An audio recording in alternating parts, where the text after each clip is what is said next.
Well, they don't get much bigger than these two right here. A couple of legends of Claremont Speedway. The Charger from Osborne Park, Ray Geneve. And alongside him, the big chap, Noel Bradford.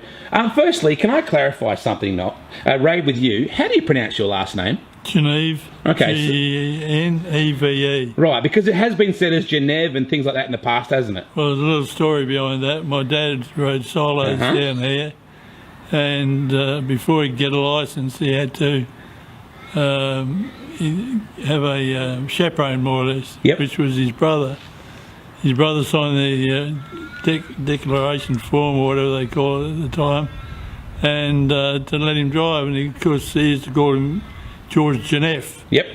So he just put Mick Geneve, and that's how it stuck. And it was Geneff, wasn't it? That's right. Yep. Yeah, see, my memory's all right. Yeah. We know how to say Bradford. Yeah, that's good. Let's talk about how you two, because we are here at this venue, which doesn't even look like a speedway anymore, but we're here in the grandstand, which is an appropriate place to find you two. Ray, why did you start racing? I guess you were born into it. My dad was riding solos, and he was really in love with solo racing, and consequently when I started, I was going to ride bikes, and because I was pretty big frame for my age at the time. My dad was too, and the big handicap was the weight was too big for the bikes, and he stuck with it. I made up my mind, if I'm going to ride or be involved, it'll be in a race car. Would you have had the temper to be a solo rider, Ray? I think I would have, yeah, I think I would have, except going back about Alf and that. Alf used to live in Stirling, I suppose it is now. Yep. Consequently, he took out one of my sisters, and I didn't like him for a start. Oh, really? So he had a little Prefect Ford that he had restored, and so how it come about, my mother said to me, after my dad got killed up at Cowsham, my mum said to me, "You're in charge of looking after the girls now." So I said, okay, because it just happened to be Alf was taking one of my younger sisters out. I went out to Scarborough Beach at the time and dragged him out of the car and told him, "Don't leave my sister alone," you know. So you could have been related to Alf Barbagallo. God bless. That's an amazing story. You tried to drag him out of the car a couple of times over the years, Ray. A couple of times I couldn't get him out of the car. I used the inside of the car. We'll come back to Alf a bit later, because you both have great stories of that man, I'm sure. So, Ray, your first car, what was your first super modified? First car was actually hot rods. Yep. I had a straight 8 Buick. It was a coupe, and in this day and age, if I still had it, it's probably worth $1 million. But we converted it into a hot rod, put bars in it, and that came down there and raced it 8 cylinders in line, straight 8. And I would imagine, Noel, that it was immaculate. If I was guessing it all, I would say it wouldn't have had a spot on it. Ray's car was, even when we started in 72 or 3, his cars were always well prepared and looked immaculate. A straight 8, eh? Was it fast? It was good, you know, like going back then it was Roy Garvey and Laurie Hillary and all those guys, we all had hot rods. Alf started, he had a super modified, which was half and half super modified and hot rod, you know. But yeah, we used to have a lot of fun. Prize money, I used to go home with about double my wages. Wow. Racing a hot rod compared to these days, you've got to spend $1 million and you're lucky to get $2,000 back. You know? Absolutely. Noel, what was your first race car, and how did you come to race Speedway? Well, it was mainly through Bill Sutherland. I think we went to watch him up in the bush racing one Sunday. I normally played golf at the weekend. This particular weekend was no golf, so I went up to watch these guys, which they call themselves the Grunter Hunters, and they had 6 modified cars, Holdens, and I think Bill ran a Packard of some sort, and they used to terrorise all the rest of the drivers around. But anyway, I got keen on from that day, and we came down to the following week to try and buy a sedan car to race, and that's how we ended up getting them modified, because there wasn't a sedan car around that particular weekend, so we ended up getting into the modifieds from then, which I'm quite glad we ever did. Wow, it's an amazing story. Ray, when you first came to Claremont, what was that like? Do you remember the first night that you raced here? I do. You just couldn't wait to get on the track and have a go, because we didn't get any practice when we first come down here. And all of a sudden the hot rods were got a crowd thriller. Yep. The crowd loved them, something different. Rather than have a sedan, a lot of us had hot rods made out of Ford coupes, yep, Buick coupes, Dodge coupes. And you're allowed to suit them up. There's no rules or regulations. You're allowed to suit them up. The thing I had, being the straight 8, I made up an intake manifold to put carbies on there. I put 2 carbies on first. I had enough room to put another 2 later on, so I just took the manifold off, cut it out, and rolled some flanges in and bolted 4 carburetors on it. Does any of this surprise you, Noel? It does a bit, because up till that date, till I came down here, I sort of didn't know too much about Speedway at Claremont whatsoever. Yep. And I hardly knew any of the names, but no, it's gone a long way since those days to now. How much horsepower do you reckon you were making back then, Ray? Probably all of about 120 horsepower. Right. If I was lucky. Wow, absolutely. Noel, you were telling me before about your first night here and how you sort of got to come down here. Were you scratching your head as to why you did it when you first got here? Well, Bill took me into it a bit, and then Jeff Brown was he looked after the super modifieds then, and he said, "I'll come down, you'll enjoy it," which we weren't barracking for Richmond at that time, but after that we thought we'd better if we want to race here, because Jeff was a keen Richmond supporter. Yep. But no, we got used to it pretty quick, but we were pretty surprised with a lot of the people that we got pretty friendly with over the time. It was both my wife and myself reckon it was some of the best times we've ever had with people we met at the Speedway around everywhere, Australia included. So you hit up in the corner, you told me, for the first night, sort of thinking, what are we doing here? Like, you were playing with the big boys then, weren't you? Well, we were, and we were sort of a bit reluctant coming out, but when we got out there and ran, it's a bit like anything. Once you're in the car and you're strapped down, you sort of, as Ray said, you just want to get out there and go. Yep. Absolutely. Ray, do you remember Noel coming down when he first came down? Was he a new face? I remember him very well, and he didn't take him long to get grips with the old Speedway. We'd probably done a couple of years before that, and Noel kind of wouldn't have been long, and he was in the winning circle, What was it like from all the city boys' point of view that this bloke from the country has rolled down with his car from the States and started going well? I mean, was there a city versus country thing a bit there? Yes and no, everybody kind of helped one another out at the time. There was no kind of walking up to them and trying to tell them lies, because yep, you want to be friends with them. And we used to have a lot of cars on the track at one time, 20, 24, 26 cars. Wow. I used to love the back mark because it paid more money and it was recognised better as a driver starting off the rear of the field. Absolutely. It wasn't long before Noel was up the back end with us anyway, so when he started winning races, we had to get serious. Absolutely.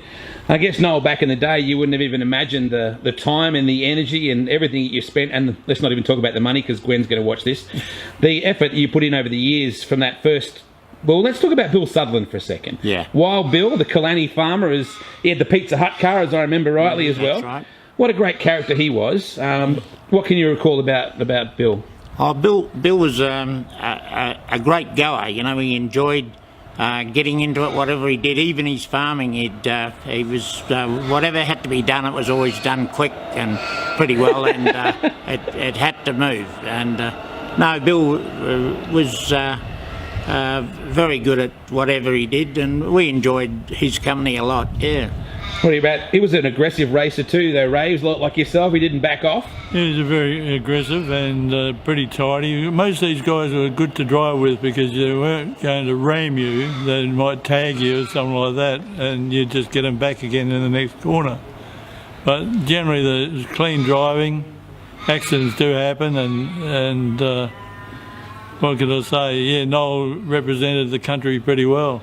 Must be something about tractors and sprint cars, Noel, because yourself and Bill were pretty handy at that sort of stuff. Oh, yeah, but that's what we were doing, and I don't think it made much difference. We were in the bush, but it was just 2 or 3 hours travel. Had to leave home a little earlier to get here, but no, I don't think made much difference, really. Having a chat with a couple of legends here, the big chap, Noel Bradford, and the charger from Osborne Park, Ray Geneve. This is part 1, part 2 in a moment.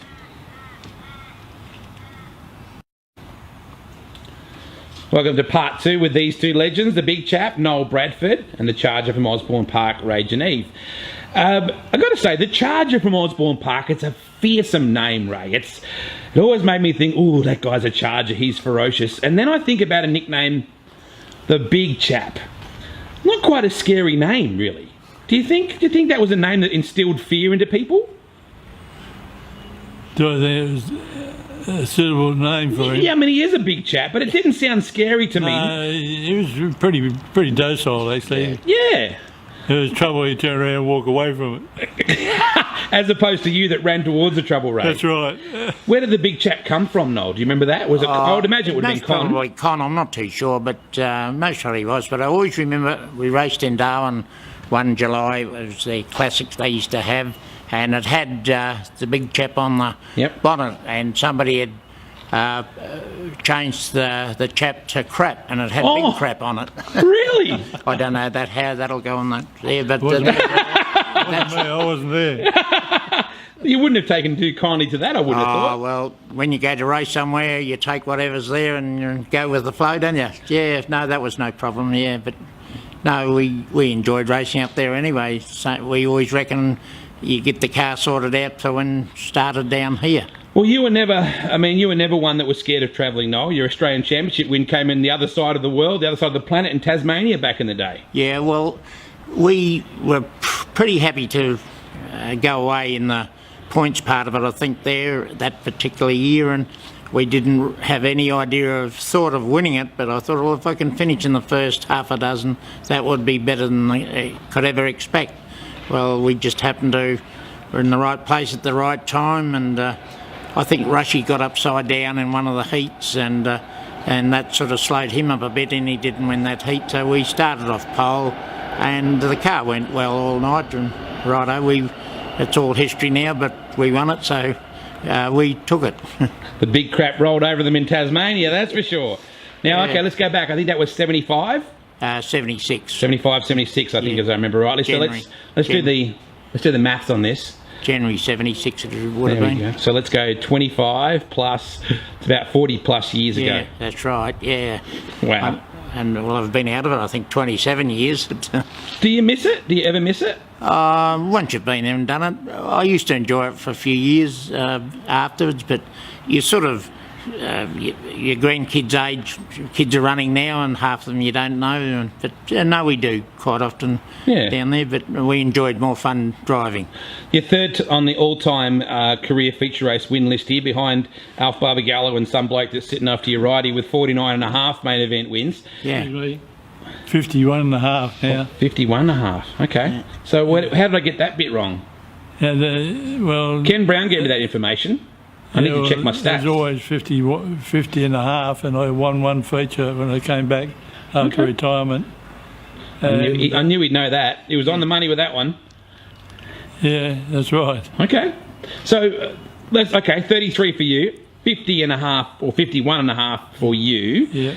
And you've both been inducted into the Hall of Fame, which is a fantastic thing, and it's certainly a very suitable thing. You must look back, both of you. You're not guys that like to pull your own chain, but you must be very proud of what you achieved back in the day, Ray. I certainly have enjoyed the area of winning and losing. Going back to Noel winning his championship, I went to Sydney to race against the big guns there, and I respected all those guys out there racing because we on the other side of the world, as they call it. Yep. I had to go over there and tell myself, you've got to beat these guys, you've got to beat these guys. So I went and seen John Sherwood and see if I could get some practice on the track. No, Yep. definitely no. I thought this is going to be pretty hard, a little thing like this, a little track that's that small, you just about running 10 laps around on foot, you know. Anyway, I decided I was going to do my best and a bit more. And we started out at back row because Allblawson wrote such a good introduction for me that they put me back mark. It wasn't. Oh no! I was back with Dick Britton and John, what's his name? Moon Eyes, Bill Warner, and all the guys, Bobby Tunks, all those guys, Ken Jenkins. Anyway, I got through the traffic pretty good, and I got up into 4th place, and just got ready to take a couple of guys on, and a bolt on the front end broke and unloaded all my weight off the left rear, and I was spun. And Chief Steward Jimmy Winterbottom at the time said to me, whatever you do, if you spin, you got to wait till the last car goes past. I worked my way back up to 5th spot, and I passed Larry Burton on the way, you know, twice. Wow. So I really enjoyed that. I went back the following year with upgraded bits and pieces on my car, and unfortunately I got shoved into the concrete wall and didn't do much good that year. But all the guys respected that car 4 that we built from the ground up. It's a beautiful little car. Now, I think West Aussies, we did have a stigma, didn't we, when we travelled over east, that we're only big track guys. And I think even guys like Dennis Nash, you know, had that stigma, and he won his Australian titles over east as well. So we did have that stigma that, you know, that you had to be at Claremont, made you a big track specialist. Well, yeah, Johnny Fenton, Pilgrim, Keith Mann, all those guys that won Australian titles and were very, very quick. And this is what got pushed down your throat. Oh, you won't like this track. You won't go very good in this track. And I said, maybe I just shut my mouth and kind of build up the pressure on myself to go out there and win. And Mike Raymond was the man in charge of the commentating. He said to me, that car of yours, it's so blessed noisy. And I said, well, as long as it keeps going, I'm happy to make all the noise in the world. Anyway, we had a lot of fun in that trip. And the next one round, it wasn't so good. Ray, your memory is still phenomenal. Tell us about your health, because it's quite amazing how good your memory is. Is it Parkinson's disease that you've been battling? Yes, I have. I've got a small dose of it at the moment, and hopefully we'll just control that. It affects your voice like it has with mine. Yep. And my dear wife looks after me very well. She does. So all I can do is just carry on the way I am. I don't feel one to have pity on me. Yep. Because I can get out. Like yesterday I went for about 3k riding on my BMX bike. 3k ride on your BMX bike? Yeah. Really? Yep. Did you do that, Noel? I don't think so. I had a Harley. I used to do 3Ks on that. Got a motor in it. Oh, that's gold. But yeah, so plenty of exercise keeps it under control a bit, you know. So. Yeah, it's good. He's doing well, Noel, isn't he, when you think about it like that? I think so, yeah. He's always looked well and good. He's just always been a very larger-than-life character. I mean, you're the much taller of the two, but Ray seemed to have this personality and this, this, not aggression, but maybe it was aggression, Ray. You're a bit of an aggressive, sort of a hot-tempered sort of guy. So that always went with your reputation. I can be very, very calm and collected, but if somebody stands on my foot, watch out, you know. So if someone maybe, I don't know, turns you around or dates your sister and might be the same bloke, who's a little Italian bloke, that might have got you. He seemed to be able to get under your skin best, didn't he? Yeah. He did, you know, but we used to get on good sometimes up in the pits, and other times I hung him on the fence at the back of the pits there. and Vince Caboni was a little guy on Oxford Spears, and he'd kind of stir the pot a little bit, and because I let the whole Italian fraternity to know how I felt. Yep. If they come near me, they all get a helmet in their head, not on their head.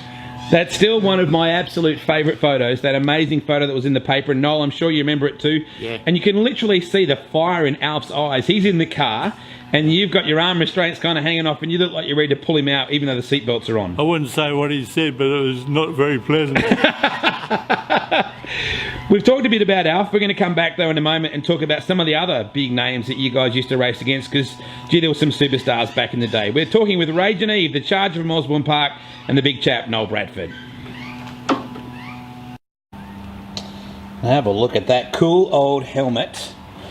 Slightly older than this one. That is the charger from Osborne Park, Ray Geneve's, and the big chap, Noel Bradford. We're sitting here at Claremont Speedway. I refuse to call it the Claremont Showgrounds. You can see we really are here. Sitting inside the grandstand, the commentary box just up there. There is the lovely Mrs. Charger from Osborne Park there as well, overseeing production here and making sure Ray doesn't tell any pork pies. Let's talk about some of the guys you used to race against. And I'm thinking back, we're in danger of missing people out here, so I'm worried if we do that. But Lethal Lee Foster, he was a hard charger. Yeah, Lee was a good guy. He raced well, and his father, Ash, prepared the car good. And yeah, we had a lot of tussles with Lee. He drove pretty well, and he didn't go east much, I don't think. I thought he would have come over once or twice, but he didn't. But no, he won a few state titles, so he obviously knew which way to turn at the end of the straight, didn't he? Absolutely. Yeah. So let's just throw some random names around. We were talking about before, Paul Carrots. Paul Carrots, yeah, I didn't know Paul real well, and he raced, I think, a season, a couple, something like that. Tony and Jimmy Matter. Wow, what a character Tony Matter was. Yeah. He was only a little, Ray, but did he scare you a bit? Or did anyone scare you? He's a wild little thing. Remember they used to call him Super Ding. I mean, you couldn't do that anymore, could you? No, definitely not. I remember Eric Shire. There's another name, and I remember Con and Des Austin and Chuck used to call him Mr. Super Traction. Yep. You just couldn't say names like that anymore. No, you couldn't. Alan McCarthy, he was probably just starting to get towards coming into the game as you guys were getting out. Motocross superstar Jeff Lees. Yeah, absolutely. He drove for Jeff Kendricks for a while. The Trossel Apostle, John Cricky. Ron Crick. Yeah, some bloke called Ron Cricky, some guy called Shane Cricky was just starting to come onto the scene there as well. Americans. Let's talk about some of the Americans that you guys, some of the best. Jimmy Sills, Doug Wolfgang, Larry Burton. Yeah, they were all very good, weren't they?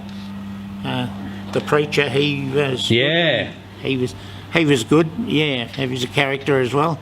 Jack Hordenchild, Jack Hewitt. Jackie Hewitt, I can tell you a good story about Jackie Hewitt. I bet you can.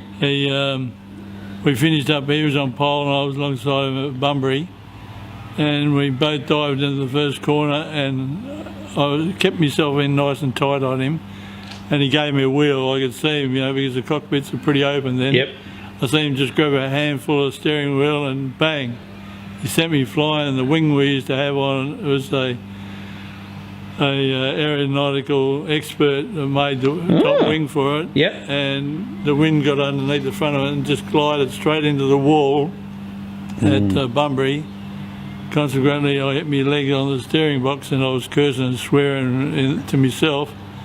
Got out of the car, I was seeing Jackie Hewitt there standing there with Tim Green. Yes. So I walked across, and because the whole army of people grabbed me, and somebody grabbed Hewitt, he was going to get it or retaliate, and that was going into it until he had a visit a couple of years ago down to Kwinana. Yeah. He called in, he come over with Brian. Oh, yeah, of course. Donaldson. Yep, Scruff. Scruffy Donaldson. Yep. Yeah, of course. He brought him up to me and he says, "Do I know you?" And I said, "You should." we had a meeting over that first corner. He said, "Oh my dear, I'm in trouble." Well, he had a few of those run-ins, Jack Hewitt. Rick Aunger was another guy. Timmy Green, like you said, those sort of guys. They They were massive days for the sport. Yeah. You raced speed cars for quite a bit there, Noel. Why was that? Mainly because of the changing from modifieds to sprint cars, and the management here at the time decided that we had to have starter motors and clutches, and I think Ray would know more about this at the time, because we decided, or the committee decided, that we wouldn't race for one or two, or for one that season, I think it was, Ray. Wow. And then we had to. Then the management decided that we didn't have to have clutches, so that's when the full sprinters were sort of coming on. I think Gary Rush brought the first one over here, and that was about when the sprinters took off. I'll add a bit that, Noel, you said about the championship.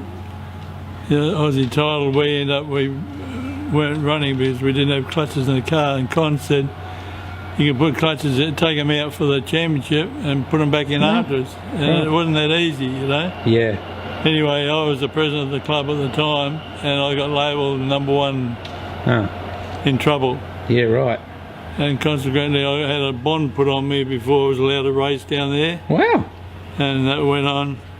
The rest of the guys moved in eventually, and because I spoke to old Lawson about it, and I said, if you want to take the fine or the bond out of my prize money, I'll come back and race. Yeah, right. He agreed to that, so that's how we carried on.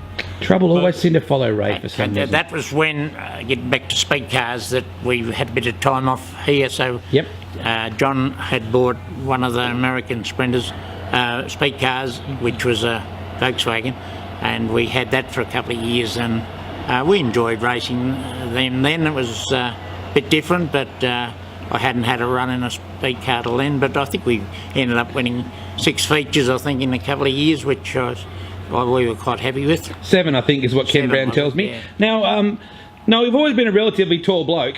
How on earth did you fit in a speed car? Well, it was always a little bit of a problem, but Norm Mann was the boss of the speed cars then, and he used to walk around with a broomstick and put over the frame to make sure my helmet was 3 inches below the top bar, but the crew would say, "Here comes Norm," so I'd slide down, and when he'd gone, up we'd come again. I think the helmet was pretty well level with the top, but I suppose that's foolish for myself, not anybody else, but we didn't hurt the helmet or the frame. So another speed car Bradford family member was pretty good. Kevin was pretty handy in a speed car too. Yeah, Kev was, he was running a Sesco at the time, but he was pretty new at the game then, but he had a bit of fun at it too, but when he got married, kids and farming and that, he sort of got out of it, but he did have a run in a Sprinter for 1 or 2 seasons too, Absolutely.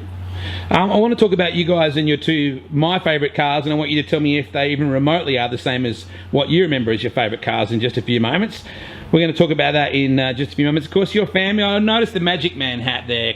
Charger, you're never too far away from that. We're going to talk about Michael Figlamini a bit later on, and we're certainly going to talk about Ian Bonds at Bradford as well, and Shawnee as well, so the next generations continue. There's more coming up with this legend, Ray Geneve, the Charger from Osborne Park, and the big chap, Noel Bradford. That guy's name out there. Well, here we go. Back with Ray Geneve and Noel Bradford. I want to talk about your favourite cars. They might not be the same as my favourite cars of yours, but Ray, my favourite of yours was the Carrington Homes Room with a View 6PR number 4. And Noel, yours, my favourite was the Broadlands Finance 57. Yeah. Was that your favourite cars, or am I just sort of dreaming because they look pretty? It was one of the better ones we had. The Jan Flamer one we had first was we like that. That was the first real Sprinter we had, but we had to do a bit of modification to that to make it right for here. But otherwise, it was our first one. But that was in the earlier part of it, the first Sprinter really we had. And the Broadlands Finance deal was one of the big sort of corporate names in the sport back then too. Yeah, it was. Yeah, well, they came to us and wanted to sponsor a car, but they were good to us, and in those days sponsorship money wasn't that high, but when we got the WD-40 car was another one we enjoyed. Yeah. We won the Australian title with that, but the state manager was keen on Speedway, but after that, WD-40 went away. The manager wasn't here then, and they decided they didn't want to sponsor race cars anymore. When you had the Broadlands deal, you had a 2-car sponsorship. I think Kevin had a sprint car and also a speed car with that on, and then Graham Jones, I think, had Broadlands too, didn't he? I thought it might have been at the same time. Yeah. Could have been, yeah. And when I think back about big corporate sponsors, guys, I'm just remembering Phil Myers. Flyers Myers had the Staminade sponsorship, which was pretty well unheard of back in the day as well, Ray. Let's go to your Carrington Homes car. That was gorgeous, mate. The Carrington Home car, yes, it was, and the sponsorship was real good with it. We had Carrington Homes, which were, how can I put it, they had money to spare, and they came in building houses and got out of it after they achieved what they wanted to achieve. Yeah, right. And we had a guy that was looking after us, and he just couldn't do enough for us, you know. It was it unloaded a lot of the pressure when you got a good sponsorship, you know. Yeah, absolutely. Was that your favourite car, or did you have another one? That was my favourite sprint car, and then the Super Modified certainly was the number 4 car, which I tried chasing up just recently up in Darwin. I was up there. Oh, right. And the car went to Brisbane, and then it went back to Darwin again. And we eventually found where it got lost. The guy had taken the running gear out of it, and he reckons he scrapped the rest of it, which I don't believe. Wow. It's a shame. You were actually ahead of your time, Ray. You were doing almost like a wind tunnel testing style concept with your cars back in the day as well out of Wanneroo. Yes, we were, because you were starting to take things pretty seriously at this point, Ray. Doing testing, that's pretty heavy stuff. Right, yeah. Well, we hired the Wanneroo Raceway, and we had a utility, and we'd sit on the back, a couple of the boys sit on the back of the ute, both with cameras on, and film us as we're going down the straight at about 90 mile an hour. Jeez. To see what it was doing. And like I said, where the uprights, the wing is set on the uprights, there's a square foot we'll lose on each one. So we went back to the workshop and radius ground all the corners off them, and we improved it by 6 inches on each one, you know. And it was incredible how much difference it made. We didn't have to run too much wing angle, maximum of 12 degrees, and where the other wings were just, you wind them up and you just got pressure. But it's such a good wing, you know, unreal. Were you doing testing like that on the farm, Noel? Not really, no.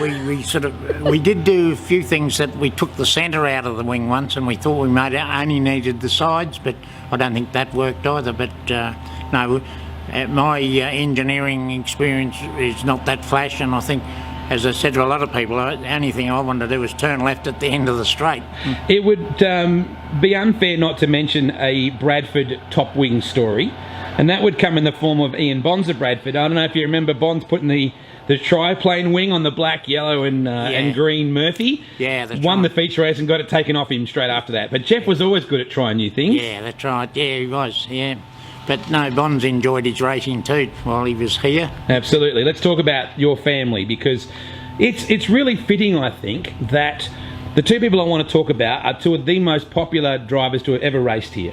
Michael Figlamini and Ian Bonds of Bradford. You both must have so much. I mean, Michael was your nephew. Ray, you must have so much pride when you look back at the incredible things he did in a race car, on and off it.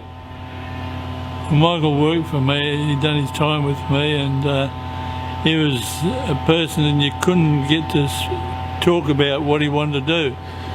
He'd say, Uncle Ray, and can I do this or can I do that? I said, well, you know better. But he was a very quiet, unassuming sort of person. And, well, what to say, he was one of the best speed car drivers around, you know. And sprint cars. And he used his head real well. He drove my sprint car for a season or so. And he was pretty handy in a sedan. He started off in I think a Trans Am, a black and silver Trans Am back in the day as well. And he started off in an old Sigma-powered speed car. Yep. Incredible talent. The bloke alongside you, his boy, Bonza.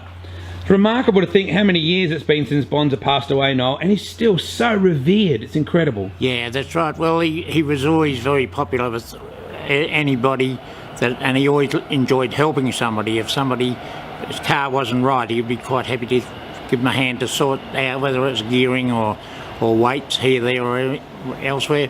But no, and he loved it. I don't think he would have ever stayed on the farm because he would have been too far from the action, I think. Yeah. Gwenny told me once that the reason the whole Bonza thing came about because she used to say he was a Bonza boy. He was a Bonza little boy. Well, and there was something like that, yeah, but you know how kids end up with a name. They all had nicknames in those days.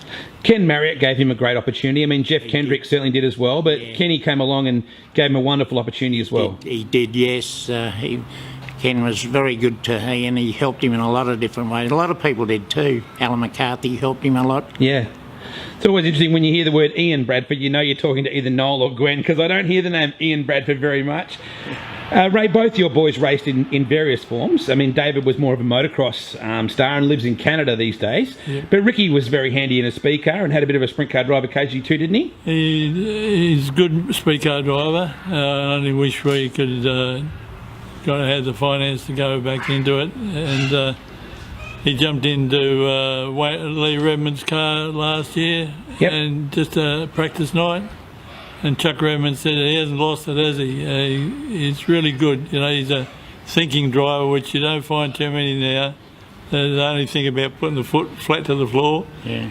And he was a good thinking driver. Anything he jumped into or on go-karts, he was brilliant in go-karts. And he loves it, but unfortunately he's got a wife and a couple of kids to look after them first. You know? Well, not unfortunately, but I know, I know what you mean. Absolutely, he's a provider. Yeah. He's inherited your need to keep things spotless as well, Ray, hasn't he? He likes to keep things shiny clean. Sometimes he goes over what I do. Wow. And I said, "What?" Jeez, Noel, that's hard to believe. He said, "You missed a bit." That's golden. No, your family, I mean, there was Kevin, there was Barry. Rake was very good in a 360 point of view as well. Yeah. And now, of course, we move on to Shawnee, who is just a tear-ass. Yeah, Shawnee's a great driver, but he's got to learn to keep out of the fence a bit. But he supplies the action for the night in more ways than one. And I think he's a good little driver, yeah. Yeah, absolutely. Does he remind you of Bonds at all in the car, or were they different drivers?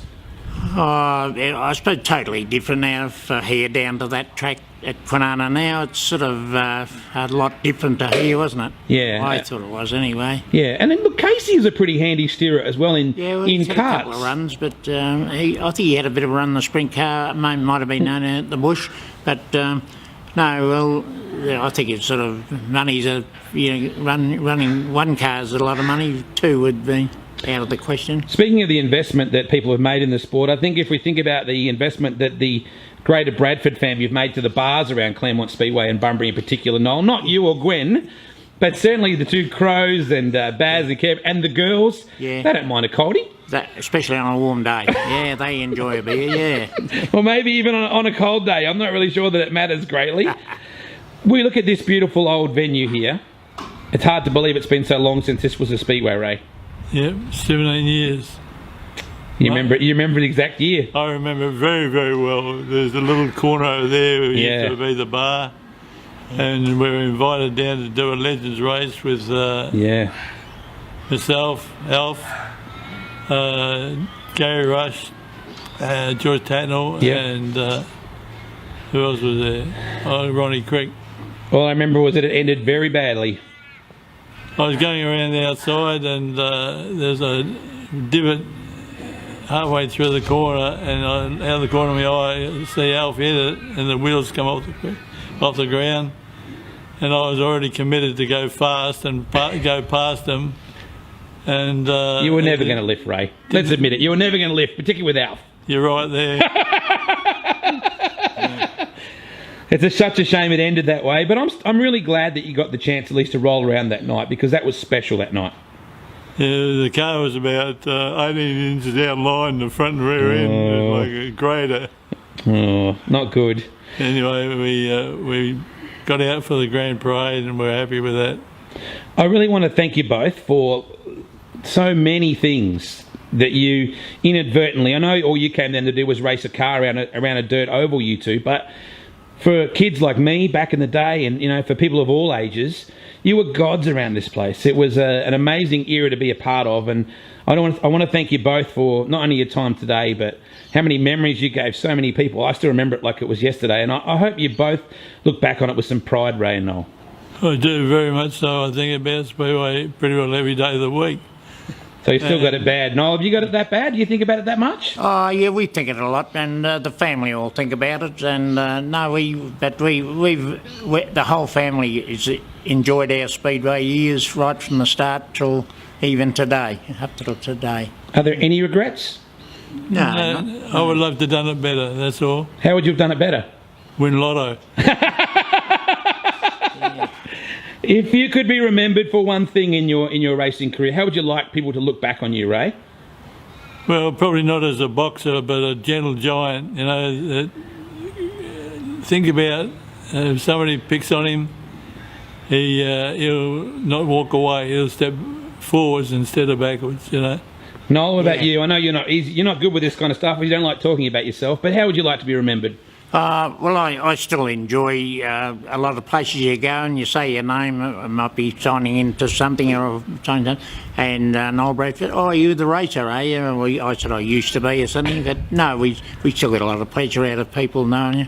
I usually say these days I didn't think you would have been old enough to remember. But no, that's always a lot of pleasure to hear different people that say that. Well, you're both legends. Thank you so much for your time. We're here at the once beautiful Claremont Speedway, and it's now the Claremont Showgrounds. And Ray?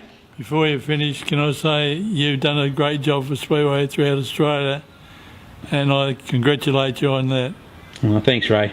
I've been just lucky to same for me. Grow up as a little kid watching guys like you and become friends with your children, and your grandchildren. So yeah, that's right. Doesn't get any better than that for me. Thank you, guys. It's amazing chatting you. Noel Bradford, the big chap. Thanks, Wade. And the charger from Osborne Park, Ray Geneve.